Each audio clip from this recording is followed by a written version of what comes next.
ចិនជាទាហានស្ពីកំភ្លើងចនស្មាទងកំភ្លើងដូចជាមិនដែលចូលស្មរភូមិមិនខ្លាចស្លំជាស្រង់ពេញធរណីស្ពីកំភ្លើងចនស្មាដើរដេកតាមដងព្រៃភ្នំការពារទឹកដីជាតិខ្មែរយើងមិនឲ្យបាត់បង់មិនឲ្យបាត់បង់មិនឲ្យអ្នកណាមកឃ្លានពៀតឈាមស្រង់ពេញធរណីធានជូននាងម្ដាយចិនមកមុនការពារទឹកដីជាតិខ្មែរមិនឲ្យបាត់បង់មិនឲ្យអ្នកណាឃ្លានពៀត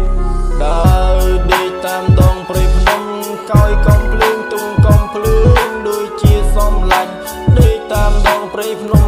ទូយ៉ាងណាទូលំបាននៅតែស៊ូការពារទឹកដីមិនឲ្យបាត់បង់មិនឲ្យបានទៅលើដៃជីឡាខ្មែរស្ដាប់ឲ្យច្បាំងខ្ញុំជីឡាចាំខ្ញុំរៀបរាប់ឲ្យស្ដាប់មួយទឹកដីខ្មែរយើងជាមរតករបស់ដូនតាត្រូវតែថែកុំឲ្យបានបងចាំដៃគ្នាដើរទៅមុខទូលំបា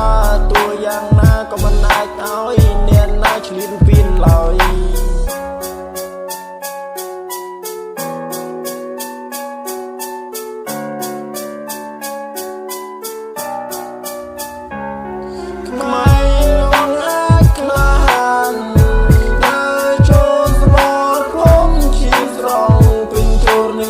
មិនខ្លាចស្លាប់ទៀតជូនអ្នកម្ដាយមិនខ្លាចស្លាប់មុន